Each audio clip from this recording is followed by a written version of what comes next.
Before I start, I wish to acknowledge the custodians of this land, the Whadjuk people of the Noongar Nation, and their elders past, present, and future. I wish to acknowledge and respect their continuing culture and the contribution they make to the life of the city and this region.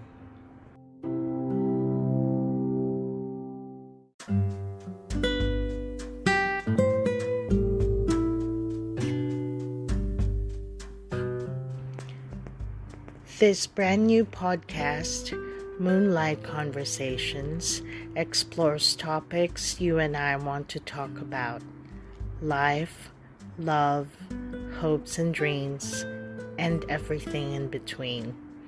It tackles the discussions we have with ourselves and other people about our thoughts, emotions, and experiences. Most of all, it delves into why conversations are highly essential for physical, emotional, and mental well-being, and how our souls and spirits need them to thrive and not just survive. We all deserve to be healthy and happy, to shine and to sparkle. So join me in this journey. Start a conversation with me now. It can inspire people and change lives.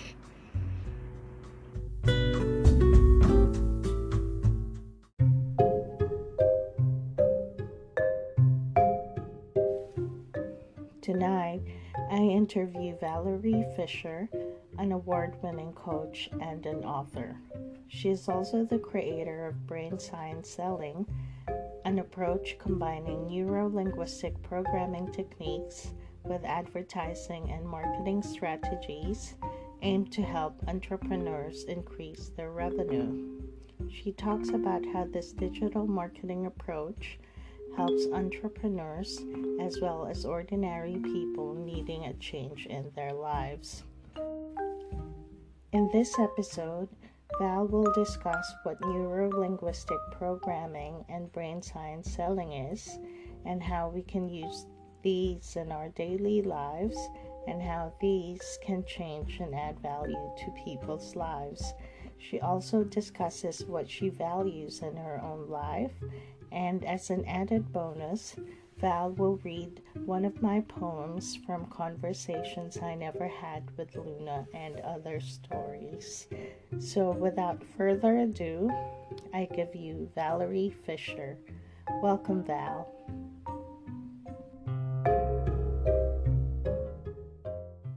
Welcome, Val. Yes, hello. Good to see you. You too. Oh my gosh. We missed each other for like 2 weeks now. Thank you Okay. so much for joining us tonight. Now, I want to start off with asking you, what exactly is brain science selling, and how is it different or connected to NLP or neuro linguistic programming? Hi everybody. So for all of you listening today, thank you for tuning in. So brain science selling is actually a combination of neuro linguistic programming and digital marketing. So it started in 2020. This is my brand story. When I lost that job in 2020, I took an inventory of what I have, what I know, and what I've done in the past, to kind of like to find how I will survive the pandemic without a job.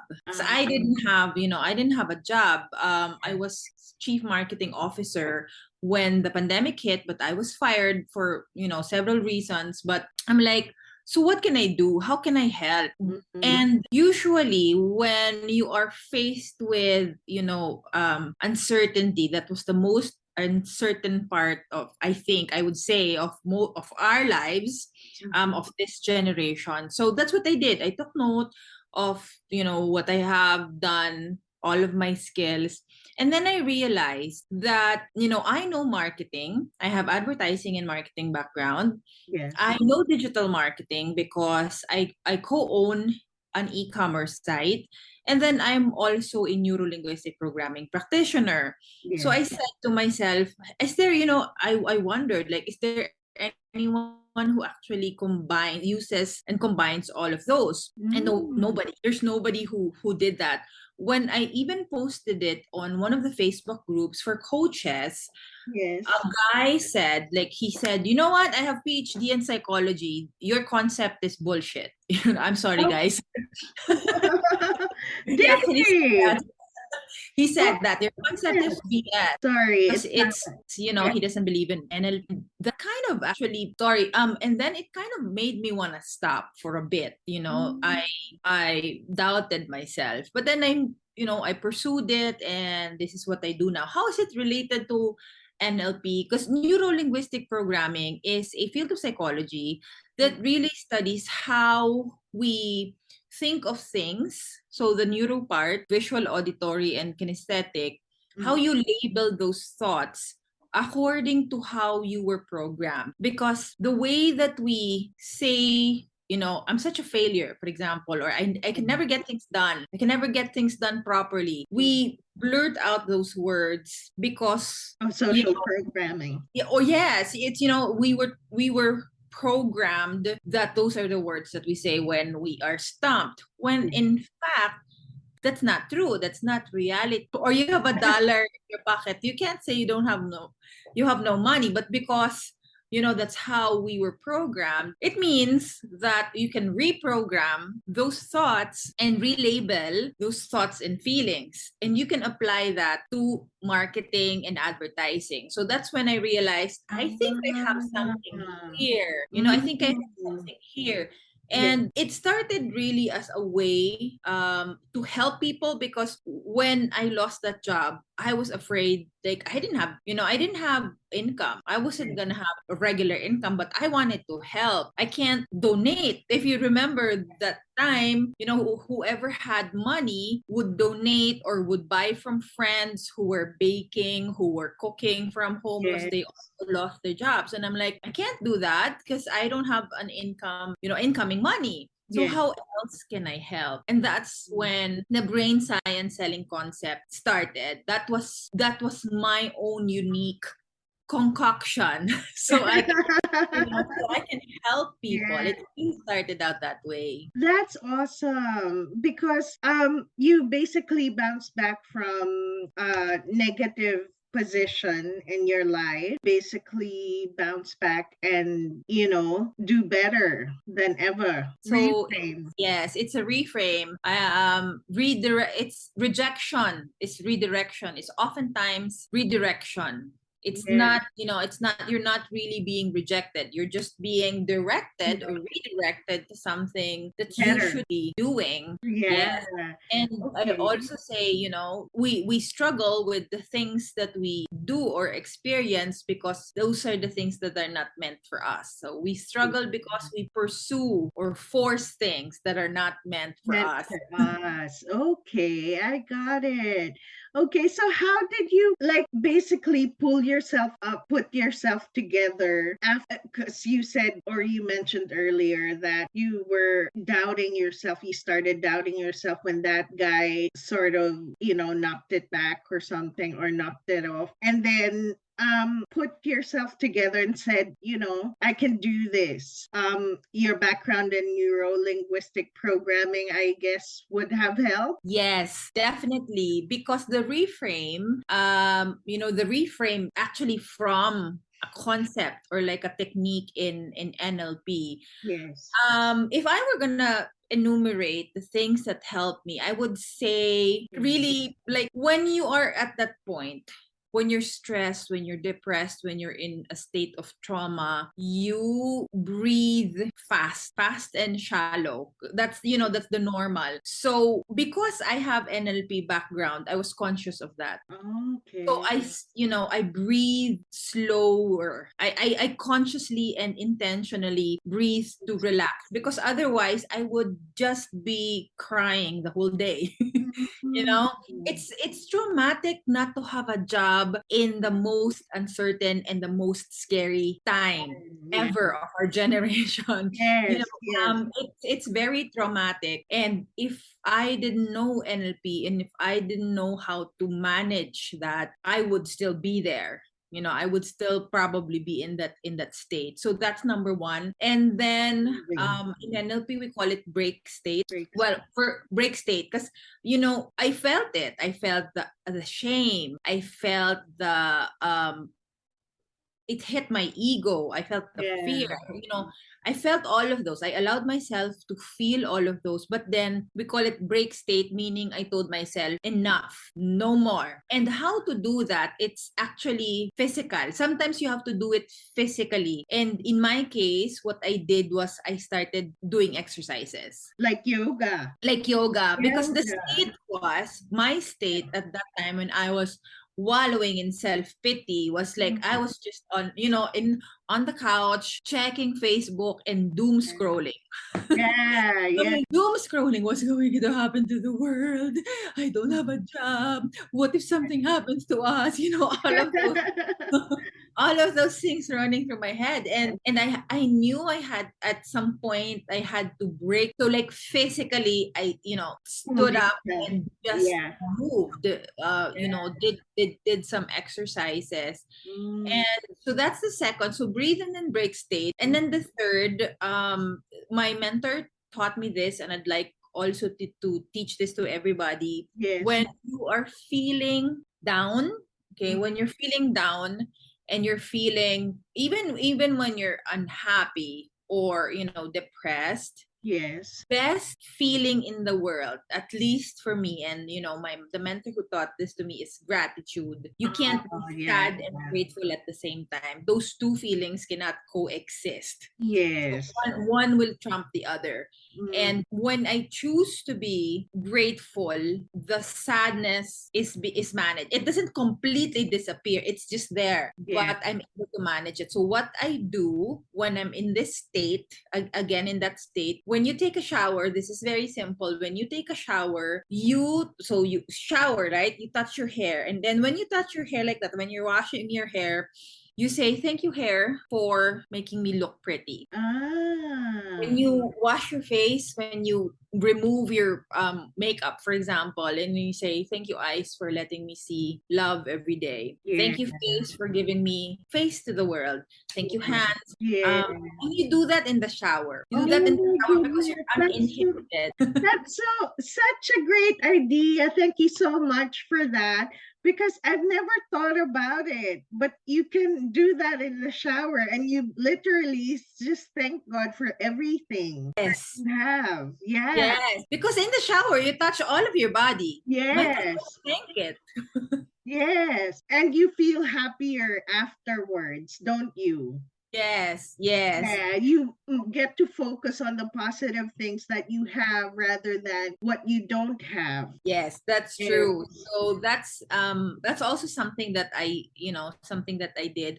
And the more proactive one of Yes. getting myself out of that funk was to actually ask. That Sorry. wasn't easy for me because I rarely ask, you know, I rarely ask for help. But Oh, at so the you asked time, for help. yes, I asked for help because at that time, actually, a friend of mine, asked me first, like, do you know anyone? Do you know any speaker who can help my team to, you know, to learn digital marketing? See, he asked me. I gave him several options, and he said it's out of my budget. And I told him, you know what? These people, they're good. Like they're some of the best speakers in the country, but I cannot guarantee you that they know digital marketing because digital marketing at that time they weren't doing it yet. You know Oh, what I'm saying? Because speaker, you can be a speaker and not be a digital marketer. So how can you speak yeah. about digital marketing when you're a speaker when you don't practice it? You know, I gave him those options, and then eventually I said, "This is what you know. This is my ask." I said, "You know what? Do you want me to do it for you? Oh, so Because you I put can do yourself that." out there, break out of that cycle you were, or the funk you said that you were in by trying to present yourself to your friend. Yes,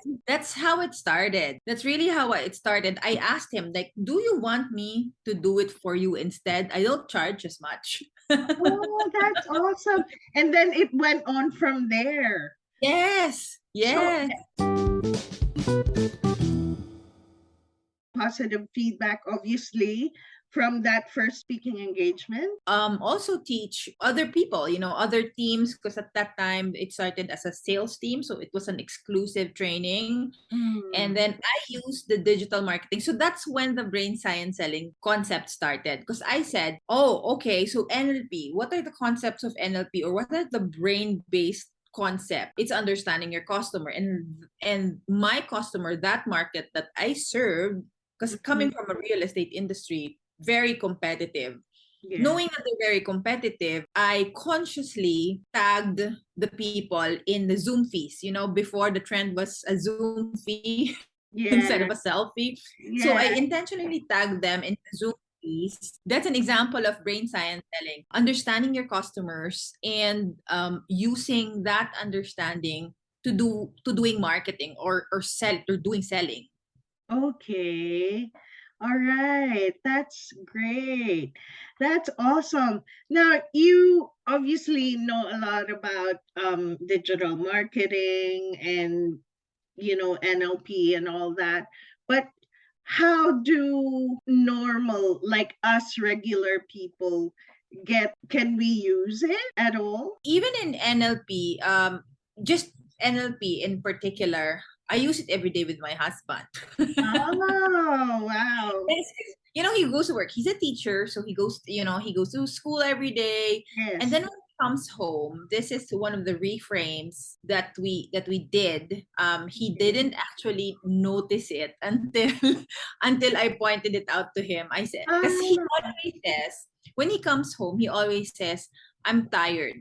Okay, so he says, I'm tired. And so I told him, you know what? Let's change your language. Can we change I'm tired to I need to rest? Because I need to rest or I need a rest is more proactive. Okay. I think I have an example of when I did that this morning because it was Monday and my husband said while he was shaving his face, he said, "Oh my gosh, I hate Mondays." And I'm like, "Honey, I don't think you hate Mondays. I think you hate what you have to do on Mondays." Yes. Yeah. So he said, "Oh, you're right." And I'm like, "Yeah, don't hate Monday altogether just because you just hate what you're going to have to do on a Monday. You like get up for work again." I think I get what you mean. Yes. Linguistic is very important because when you realize that, oh, right, I don't actually hate Mondays. Why do I say that? Yes. It's programming. Yes. You're not a failure. You might have failed at this one instance, but it doesn't mean that you're a failure. Yeah. Those are two entirely different things. It's something that regular people can immediately implement. That's something that they can, use all the time. Okay, like in everyday life. Right. That's awesome. And how, like in your own experience, what type of benefit has this given you? Some of the people that you know. Personally, I know when I can create my own reality. Yeah. I can create my own reality. I can remove myself from that reality. So, like, for example, we were driving. I'm like, I'm never, ever, ever, ever, ever, ever, ever, ever to Baguio again. So, I kept on saying that. And I told my husband, I know that I don't mean it, but just for this moment, I want to say it. Knowing that you actually have control over how you respond to things, it makes it makes you feel very it's very empowering. Even when you talk to friends, like when somebody tells you like I can never do things right, ask them like never like one instance that you did something right. Don't you think that choosing us as your friends is right? That's really good. Turn it around like that. Yes, you challenge it. In NLP, we call those words universal quantifiers. Say never, when you say ever, or always. So when you hear those words, it usually connotes a limiting belief. Neuro linguistic programming actually helps you psychologically to frame your mind into thinking positive things and changing the outcome of what you want to happen.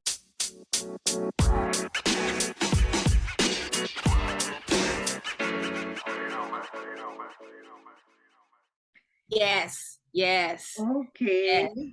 And with what happens, whatever is presented to you, you can choose how to respond.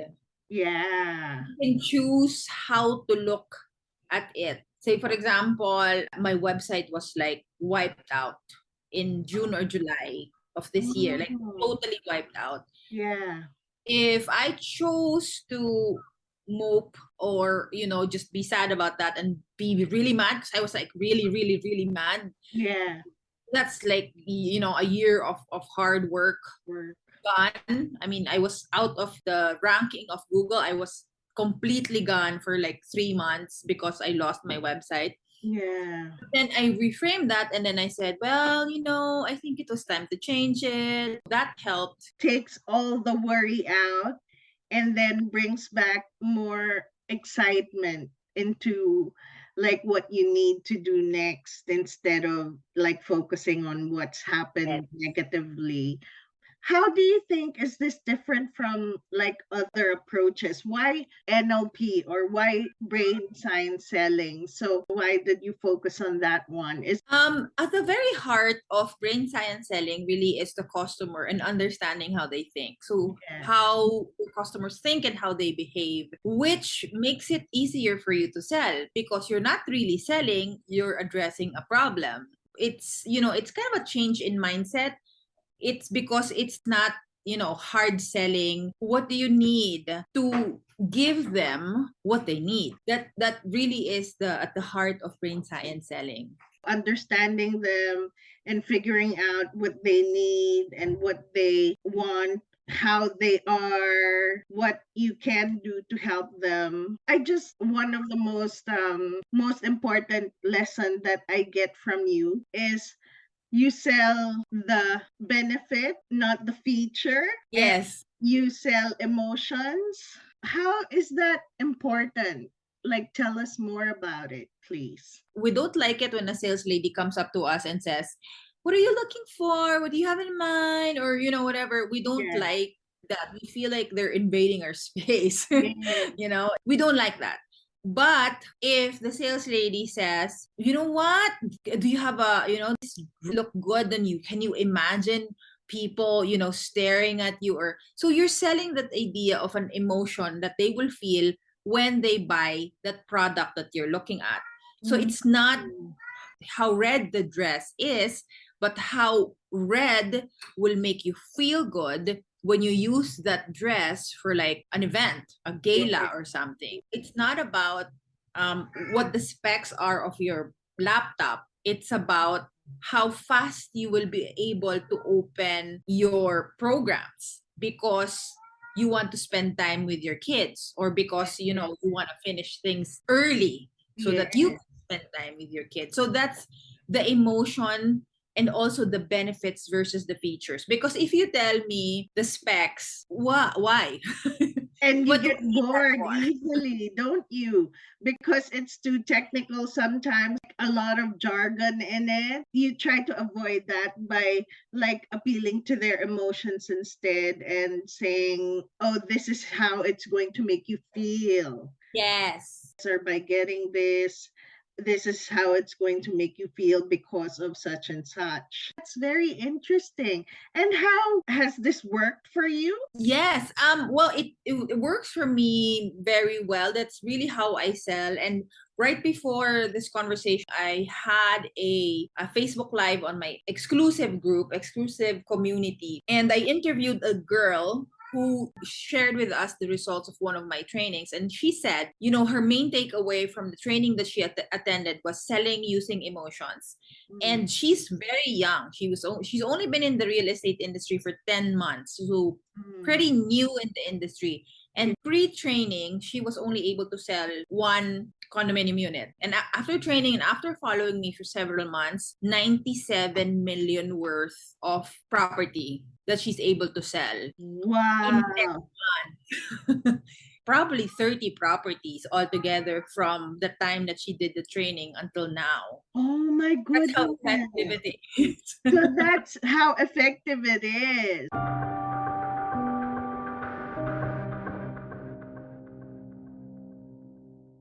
Oh my goodness. And I can vouch for that as well. I had trouble selling my book, marketing my book, and everything. And I went to you to get coaching from you, and everything like aligned. I was able to present a blog to the Purpose Fairy, Yes. and then I was able to get that interview with Featured PH. This is really effective, guys. So vouching for that. What other takeaways do you get when you have successful clients and people who thank you, appreciate what you do for them or with them? I'm always inspired, even if I know how to get myself into that state. I mean, but one thing that really inspires me and one thing that really gets me going is when clients or students, send me messages, even if it's just text message. Yeah. And, that's really what keeps me going. And that's what inspires me, the tenacity of the people, being action takers and really absorbing the concepts that I teach. Because if I don't do that, I might go back to what that guy said, that my teachings are BS. No, they're definitely not. They're so much worth it. They've worked for me. As you know, I have this podcast now, which we're doing. So that's out of that coaching. And I have my like website and blogs and everything. So that's really worked out for me great.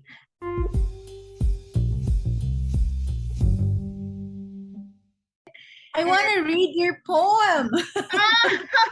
Yeah. Do you mind having a go at reading one of the poems? Yes. Go for it, Val. Thank you.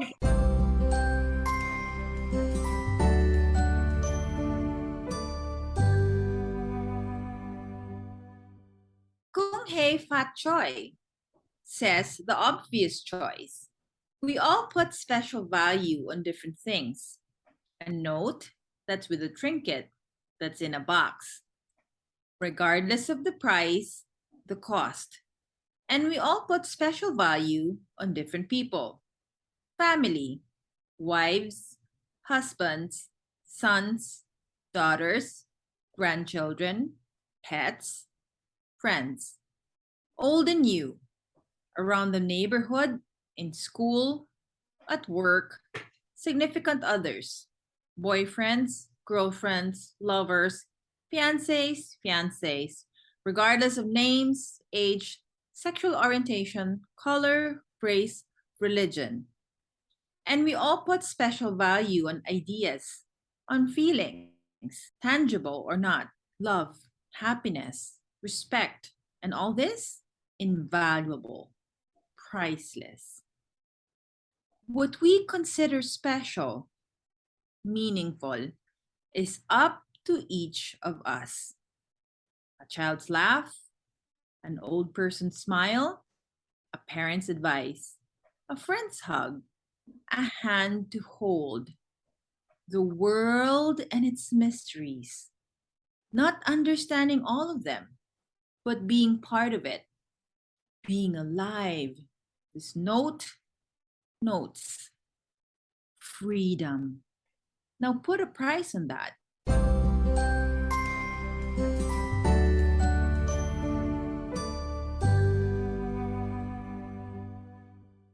What's the most thing that you value? When you start a business, when you start selling, which, all of us do sell something, idea, or we sell a concept, we sell Yeah. food, whatever. You have to start with why are you doing that? What is important about doing that? What is the value that you get from doing that? So for me, for example, I value excellence. I value learning. I value courage. Those are the things that I will really fight for.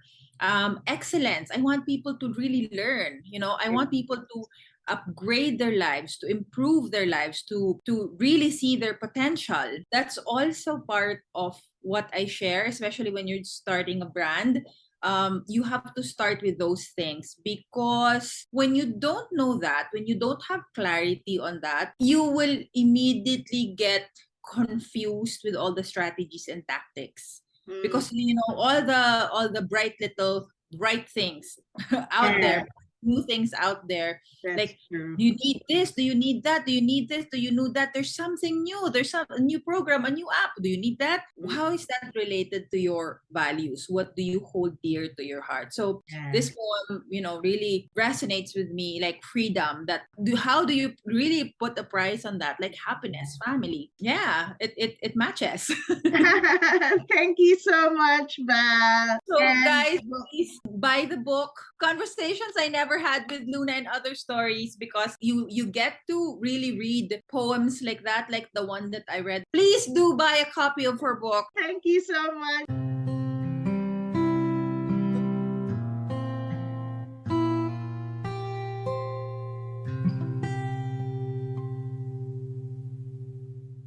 Tell us, Val, how people can get in touch with you if they do want like help as well, like Yes. I did. So when you're ready to understand your customers, how your customers think and how they behave, you can get in touch with me. Everything is there. www.valerie, Valerie P Fischer, FISCHER.net. My preferred social media is LinkedIn, so I'm there as Valerie Fischer. So you can get in touch with me and connect with me there. Okay, that's great. Thank you so much, Val, for your time tonight.